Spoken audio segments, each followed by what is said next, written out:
you did it on the 11th. My advice, you do it on the night of the 10th or the night of the 11th. Even better, the night of the 11th. 2 a.m., 3 a.m., the night of the 11th, go to tawaf. It'll be reasonably busy. It'll always be busy. You're never going to find an empty time in Hajj. Reasonably busy. Then you do tawaf al-wada'. A lot of people are confused about tawaf al-wada'. Tawaf al-wada', you delay it to what is reasonable for you to delay. The very last thing that is in your control. When you're with a group, it will never be the very last thing that you do in Mecca. In other words, your group says, we're going to leave Mecca at 8 p.m. So we'll drop you at 4 p.m. and you do your tawaf.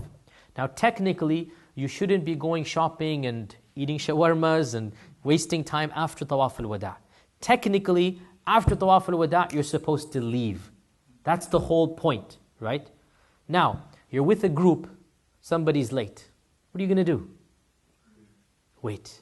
Allah knows that's what you did, what's in your hand. So don't worry about it. If you're delayed 2 hours, if you go and shop and you get your necessary stuff and what, no big deal. Because Allah knows you did what you can do. Don't make the religion more difficult, right? You have it in your hands. My driver told me he'll come at 8 o'clock. I did it so that I'll be done by 8. Now if it so happens that you delayed till midnight, it's not your fault. You don't have to do another tawaf al-wada'.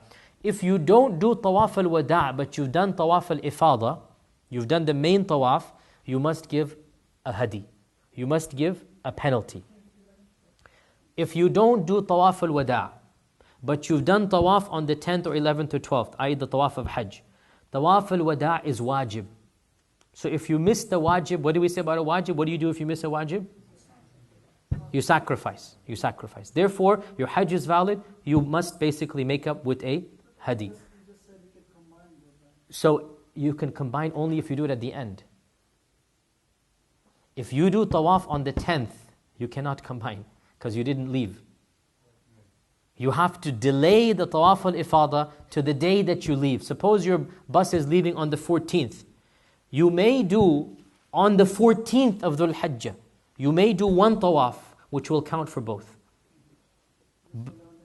But you have to do one tawaf at the end. Now, to conclude, simple list, memorize this list. Hajj has 4 arkan. Hajj has 4 arkan. If you miss any of these arkan, you don't have a Hajj. You cannot make up a rukun. Therefore, memorize these 4. Number 1, you need to declare your ihram. Not wear ihram, declare your ihram. You may wear a pant and shirt and do Hajj. You give lots of fidyas, but your Hajj is valid because you said labbaik, right? So you must declare, you must be in the state of ihram to do Hajj. If you're not in the state of ihram, there is no Hajj because Hajj has to be done in the state of ihram, right? Number 1. Number 2, you must do one tawaf, which is the tawaf al-ifada. Number 3, you must do one sa'i, which is the sa'i of Hajj. And number 4, you must stand at Arafat on the 9th. If you don't do one of these 4 things, you have not done Hajj. Everything else can somehow be made up. Missing Muzdalifah, you give a sacrifice. Missing the stoning. Suppose your group had to leave on the 11th, suppose, right? I know of people, they've had a death in the family and they have to leave on the 11th. Like in Hajj, suppose their father dies, they have to prepare the body, right? I know people that this has happened to. What are you going to do? No problem. You give the sacrifice, your Hajj is valid. As long as it's after the 9th, right? And you've done the tawaf and the sa'i. So, these are the 4 arkan. I repeat, being in the state of ihram, number 1. Number 2, the tawaf of Hajj. Number 3, the sa'i of Hajj. And number 4, what's number 4? Arafat. These are some things you cannot make up. Everything else, inshaAllah ta'ala, if something happens, you can make up. One final point of advice for the sisters. One of the biggest controversial issues of our times is the sisters who are in their menses. What do they do if their menses will not finish before their group departs? This is a very, very controversial issue, and it's a very difficult situation. My advice to the sisters is take pills and make sure that you do not have your menses in this month. go to your gynecologist, go to your doctor, and make sure that it's permissible for you medically. And then after that, do not have your hayd in this period, your menses in this period. Don't have your period in this period. Don't have your menses during this duration. Okay? Why? Because it really complicates things. It really complicates things. Once upon a time, if a woman was in her menses, no big deal. She just waits a few days. When it's finished, she does the tawaf. Alhamdulillah, everybody's fine. Right? These days, we have flight schedules. We have departures. We have visa issues. If a woman is in her menses, the plane is not going to stop for her. Her ticket is going to expire. Her visa, it's with the group. It's almost impossible for a lady to remain behind single-handedly with her mahram. It's not even, the group is not going to allow it. The government's not going to allow it. Because you come as a group, you leave as a group. It's the laws of the government in our times, right? So, the first point is, make sure that doesn't happen to you. Take pills, and inshallah ta'ala, it's very easy to basically skip over one period, and then when you come back, you may stop the pills, and then you go back to your regular cycle. And by the way, when you're taking pills, 99% of the time, any blood that you see will be istihada, therefore it's ignored. It doesn't count as hayd. That's 99% of the time. If, for some reason, you don't take pills, and your menses start, as long as you do tawaf al-ifada before the menses, you're scot-free. The main issue is tawaf. You don't have to worry about the prayer, that's forgiven. You may do your du'as in Arafat in the state of menses, no problem at all. You may do your dhikr, you may do all the other acts, you may do the rami, you may do sa'i in the state of menses. You don't have to have wudu, by the way, brothers, to do sa'i. Sa'i, you don't have to have wudu. Sa'i is a separate action of worship. The problem only is tawaf.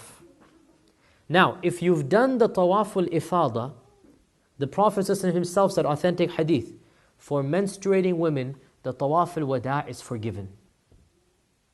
So, suppose if your menses started on the 14th, and your bus left on the 16th, or your plane left on the 16th, you did your tawaf al-ifada, you're forgiven. You don't have to worry about the farewell tawaf, because that was a wajib, and in your case, that wajib is completely, you don't even have to pay hadi for that, because you're scot-free. The problem comes if you haven't done tawaf and your menses start. And your plane or train, there's no train these days, but you're departing before your menses finish. This issue has caused a lot of controversy in our times, because technically it is not allowed to do tawaf in the state of menses. It's like saying pray in the state of menses. It's like saying, fast in the state. You don't do it. You need to have wudu to do tawaf, right? It's nonsensical to do tawaf in the state of menses, because that's not what you do with him. However, in our times, there is a fatwa that is getting more and more common because of the situation that we're in, which says that if a lady must perform her tawaf in this state, then she does so and it is accepted. I don't like this fatwa, but I'm not saying it's invalid. I'm simply saying, sisters, if you think you're going to be in this state, if there's even a remote chance, please make sure that you're not, because it's a very, very difficult scenario. Okay? With this, inshaAllah ta'ala, I pray that, can we have Q&A after Salat al-Isha, right? What do you, Few minutes? It's up to the people who are here for Isha. I mean, I don't want to delay them. Do the brothers mind if we delay Isha for a few minutes to answer the Hujjaj? And inshallah, in return, they will all make dua for you. Right? Inshallah. Danish, can you get me the ihram from the back? So go ahead, questions. You may delay tawaf al-ifada till any day. Tawaf al-ifada may be delayed till any day in Dhul Hijjah. You may delay. Tawaf al-ifada does not have an end date. However, you will remain in the state of major ihram until you do tawaf al-ifada. Right? Otherwise, you are scot-free. Yes? About the belt. Once you have ihram, can you use the belt? Once you have ihram, can you use the belt? Wallahi, I worry about if you don't use the belt, what's going to happen. Can you do Therefore, using a belt does not constitute a garment. It doesn't constitute a stitched garment. So using the belt is permissible. Okay. And as we said, the belt is not a stitched garment. It's not something that you wear on a garment, right? Can you do more than 3 tawafs? You should not do more than 3 tawafs unless it's in between the duration of tamattu'. In between the umrah and the hajj, you may do as many tawafs as you want. Okay? So you cannot do like 10, 11 and 12 tawaf on all. You may do tawaf is an action that doesn't. Let me rephrase that. Tawaf is an action that does not require any specific time to be done. You may do it on any day, even on the 11th and 12th. However, I would not advise you to do so because these are the busiest days of the year, and it is very dangerous for your health, to be honest, to go in that extremely compressed atmosphere, unless you want to do tawaf on the roof, and that will take you 2.5 hours minimum. And it's already very tiring in Hajj. So as a general advice, I would not encourage you to do tawaf on the 12th and 13th as nafil. But if you want to, you may do so. Okay. Question from the sisters about Hajj. Question from the sisters. Going once, going twice. Back to